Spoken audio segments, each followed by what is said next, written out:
വനത്തിൽ കാണപ്പെട്ട മൃതദേഹം പോസ്റ്റ്മോർട്ടത്തിനായി മഞ്ചേരി മെഡിക്കൽ കോളേജിലേക്ക് മാറ്റി. നിലമ്പൂർ പൂക്കോട്ടുംപാടം തേൾപ്പാറ ടി.കെ. നഗറിൽ നിന്നും അച്ചുനള ഭാഗത്തേക്ക് പോകുന്ന വനമേഖലയിൽ 2 മാസത്തോളം പഴക്കമുള്ള മനുഷ്യന്റെ മൃതദേഹം ഇന്നലെയാണ് കണ്ടെത്തിയത്. കടുവാ സെൻസിന്റെ ഭാഗമായി വനപാലകർ ക്യാമറകൾ സ്ഥാപിക്കുന്നതിനിടയിലാണ് മൃതദേഹം കണ്ടത്. അച്ചുനള നഗറിൽ താമസിക്കുന്ന പ്രാഗ്ധന ഗോത്ര വിഭാഗത്തിൽപ്പെട്ടയാളുടെ മൃതദേഹമാണോ എന്ന് സംശയമുണ്ട്. ഇവർ പരമ്പരാഗതമായി ഉപയോഗിക്കുന്ന കൊട്ടയും കത്തിയും മൃതദേഹത്തിന് സമീപമുണ്ട്.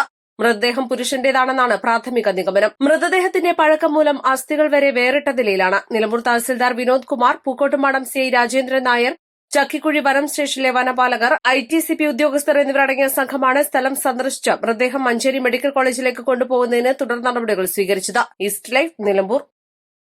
വെഡിംഗ് ആഭരണങ്ങൾ, ലൈറ്റ് വെയ്റ്റ് ഡെയിലി വെയർ ആഭരണങ്ങൾ, ഡയമണ്ട് ആഭരണങ്ങൾ എന്നിവ ഏറ്റവും കുറഞ്ഞ പണിക്കൂലിയിൽ നിങ്ങൾക്ക് സ്വന്തമാക്കാം. Haya gold and diamonds, Bantoor and Elankur.